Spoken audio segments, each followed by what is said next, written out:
का दोबारा स्वागत है दोस्तों हमारे चैनल बी पॉजिटिव स्टडी में। दोस्तों हम आपको रेलवे एसएससी एलपी टेक्नीशियन 2024 का तैयारी कराएंगे पूरी अच्छी तरह से, जिसको पढ़कर आप आराम से एग्ज़ाम निकाल सकते हैं। दोस्तों मैं आज आपको बताने जा रहा हूँ 20 साइंस के क्वेश्चन जो बहुत ज़्यादा इम्पोर्टेंट है। तो हमारे साथ चैनल में बने रहिए दोस्तों। आइए देखते हैं पहला क्वेश्चन है दोस्तों, 10 ओम प्रतिरोधक पर जब 140 वोल्ट विभवांतर अनुप्रयुक्त होता है तो इससे होकर प्रवाहित होने वाली धारा की गणना करें। तो दोस्तों इसमें आपका प्रतिरोधक दिया गया है, यानी कि आर दिया गया है दोस्तों 10 ओम, जबकि दोस्तों भी आपका दिया गया है 140 वोल्ट। ठीक है दोस्तों, और उसको आपको सिर्फ निकालना है धारा दोस्तों, यानी कि आई निकालना है दोस्तों। ठीक है दोस्तों, तो आई हमको निकालना है दोस्तों। तो ओम का फॉर्मूला लगाएंगे दोस्तों, V बराबर आई आर। तो आई बराबर हो जाएगा दोस्तों V बटे में R, क्योंकि ये मल्टीप्लाई में है, इधर जाएगा तो भागा के रूप में आ जाएगा दोस्तों। तो इस फॉर्मूला में हम पुट कर देंगे दोस्तों, V का मान 140 वोल्ट हो जाएगा दोस्तों, और R का मान हो जाएगा 10। ठीक है दोस्तों, तो एक शून्य कट जाएगा दोस्तों, और आपका मान हो जाएगा 14 एम्पियर। तो दूसरे क्वेश्चन में आ जाते हैं।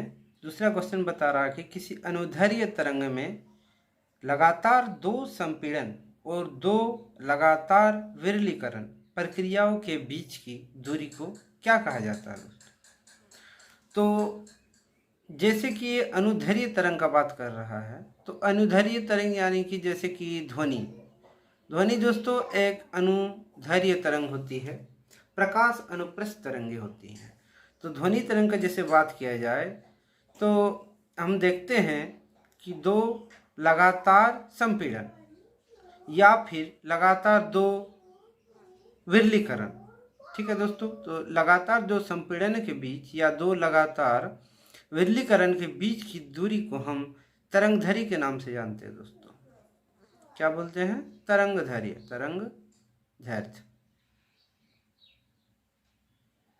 ठीक है दोस्तों, नेक्स्ट क्वेश्चन की ओर चलते हैं। तो दोस्तों नेक्स्ट क्वेश्चन की ओर आते हैं। नेक्स्ट क्वेश्चन बता रहा है कि महिलाओं में यौवन की शुरुआत किससे होती है। तो दोस्तों महिलाओं की यौवन की जो शुरुआत होती है वो होती है रजोदर्शन से।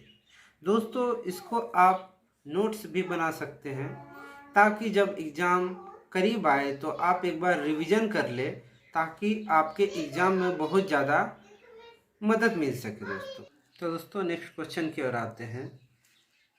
चौथा क्वेश्चन है कि निम्न में से कौन कथन सही या फिर गलत है दोस्तों। पहला ऑप्शन में दिया है कि सोडियम का लैटिन नाम नेट्रियम है। तो दोस्तों ये सही है, सोडियम का लैटिन नाम नेट्रियम होता है, जिसे हम Na से दिखाते हैं दोस्तों। ठीक है दोस्तों, चांदी का लैटिन नाम अर्जेंटम है, ये भी बिल्कुल सही है दोस्तों। इसको हम Ag से दिखाते हैं, अर्जेंटम। नेक्स्ट क्वेश्चन की ओर आते हैं दोस्तों नेक्स्ट क्वेश्चन की ओर आते हैं। नेक्स्ट क्वेश्चन बता रहा है कि कौन सा कथन सही या फिर गलत है दोस्तों। तो दोस्तों पहला ऑप्शन दिया गया है कि H2SO4 यानी कि सल्फ्यूरिक अम्ल का प्रयोग पेट्रोलियम के परिष्करण में सल्फर और अन्य जो यौगिक होता है उसको हटाने के लिए किया जाता है। तो ये बिल्कुल सही है दोस्तों, ये इसका ये जो ऑप्शन है ये वो सही बता रहा है दोस्तों।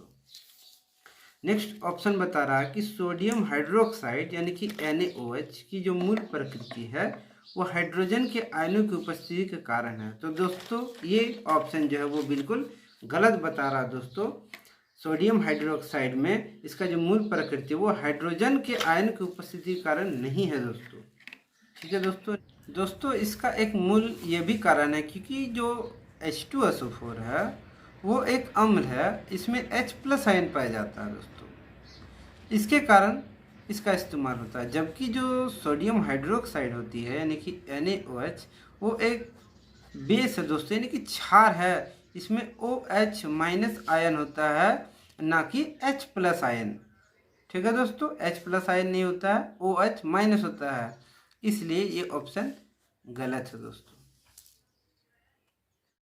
तो नेक्स्ट क्वेश्चन की ओर चलते हैं। नेक्स्ट क्वेश्चन 6 नंबर क्वेश्चन है, जो बता रहा कि निम्नलिखित उल्लेखनीय गतिविधियों में से किसमें स्थितिज ऊर्जा यानी कि पोटेंशियल एनर्जी को गतिज ऊर्जा यानी कि काइनेटिक एनर्जी में चेंज किया गया है। इसमें बताना है कि कौन पोटेंशियल एनर्जी से कौन गतिज ऊर्जा में चेंज हो रहा है। तो पहला ऑप्शन है एक पटाखे का विस्फोट। तो दोस्तों एक पटाखा अगर फूट रहा है तो इसमें स्थितिज ऊर्जा से गतिज ऊर्जा में चेंज, लेकिन ये ऑप्शन नहीं होगा दोस्तों। दूसरा, एक टॉर्च को ऑन करना। जब एक टॉर्च ऑन करते हैं तो इसमें भी स्थितिज ऊर्जा गतिज ऊर्जा में चेंज होता हुआ नहीं दिख रहा दोस्तों। तीसरा क्वेश्चन है, ऑप्शन है कि एक टॉर्च को ऑफ करना। एक टॉर्च को जब ऑफ कर देते हैं, बत्ती बुझा देते हैं, तो इसमें भी स्थितिज ऊर्जा का गतिज ऊर्जा में परिवर्तन नहीं होता हुआ दिख रहा दोस्तों। चौथा ऑप्शन है एक पेंडुलम का झूलना। तो दोस्तों जैसे कि एक पेंडुलम है,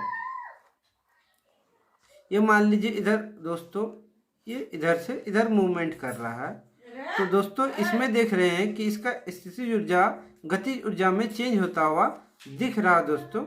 जैसे कि इस स्थिति में अगर पोजीशन में है दोस्तों, तो यहाँ से जब वो रिटर्न आएगा तो यहाँ अगर उपस्थित है तो इसमें काफ़ी ज़्यादा जो है वो पोटेंशियल एनर्जी यानी कि स्थितिज ऊर्जा है दोस्तों, वही गतिज ऊर्जा में कन्वर्ट होकर वो वापस आ जाता दोस्तों। तो इसका सही आंसर होगा ऑप्शन नंबर 4, एक पेंडुलम का झूलना। नेक्स्ट क्वेश्चन में आते हैं। नेक्स्ट क्वेश्चन बता रहा कि संतृप्त हाइड्रोकार्बनों को क्या कहा जाता है। तो संतृप्त हाइड्रोकार्बन को एल्केन कहा जाता है दोस्तों। एल्केन जो सिंगल बॉन्डेड होता है, एकल बंधन, एकल बंधन जो सिर्फ सिंगल बॉन्ड से बंधे होते हैं दोस्तों, उसे हम संतृप्त हाइड्रोकार्बन कहते हैं, और उसी को हम एल्केन के नाम से जानते हैं। एल्केन डबल बॉन्ड या फिर जो ट्रिपल बॉन्ड होता है उससे जो बंधे हुए बंधन होते हैं उसे हम असंतृप्त हाइड्रोकार्बन कहते हैं। चलिए आगे चलते हैं। नेक्स्ट क्वेश्चन में आते हैं। 8वां क्वेश्चन है, किसकी कमी से रिकेट्स नाम का बीमारी होता है दोस्तों। तो रिकेट्स जो बीमारी होती है वो विटामिन डी की कमी से होती है। विटामिन ए की कमी से रक्तोंधी, रक्तोंधी इसे नोट्स करते जाइएगा दोस्तों, रक्तोंधी नाम का बीमारी होती है। विटामिन सी की कमी से स्कर्वी नाम का बीमारी होती है, स्कर्वी। ठीक है दोस्तों, आगे चलते हैं। नेक्स्ट क्वेश्चन की ओर आते हैं। नेक्स्ट क्वेश्चन बता रहा है कि कौन सा इनमें से कौन सा नग्न बीजी होता है दोस्तों। नग्न बीजी यानी कि जो बीज होता है वो बाहर में ही होता है या फिर नहीं के बराबर होता है उसमें दोस्तों। तो इसका पहला ऑप्शन है पाइनस, दूसरा है नींबू, तीसरा है गाजर और चौथा है गेहूं। तो दोस्तों नींबू के अंदर में बीज होता है, गाजर में भी वही स्थिति है और गेहूं भी वैसे ही होता है दोस्तों। तो पाइनस इसका सही जवाब हो जाएगा दोस्तों। पाइनस और साइकस, और साइकस ये दोनों जो होती है दोस्तों वो नग्न बीजी होती है। ठीक है दोस्तों, नेक्स्ट क्वेश्चन आता है। दोस्तों नेक्स्ट क्वेश्चन की ओर आते हैं। 10वां क्वेश्चन है, इनमें से कौन सी धातु मुक्त अवस्था यानी कि फ्री अवस्था में पाया जाता है, मुक्त रूप से पाया जाता है, किसी के साथ मिलावट नहीं होती है दोस्तों। तो पहला ऑप्शन है सोडियम, दूसरा है सोना, तीसरा है पोटेशियम और चौथा है कैल्शियम दोस्तों। सोडियम को हम Na से डिनोट करते हैं, सोना को Au से डिनोट करते हैं, पोटेशियम को K से डिनोट करते हैं, कैल्शियम को Ca से दोस्तों। तो दोस्तों आपको इसका आंसर मिलेगा सोना। सोना और चांदी दोस्तों, दोनों ही ऑप्शन दोस्तों, सोना या तो चांदी भी हो सकता है दोस्तों, ये दोनों ही ऑप्शन इसका सही जवाब होगा। सोना मुक्त अवस्था में पाया जाता है दोस्तों।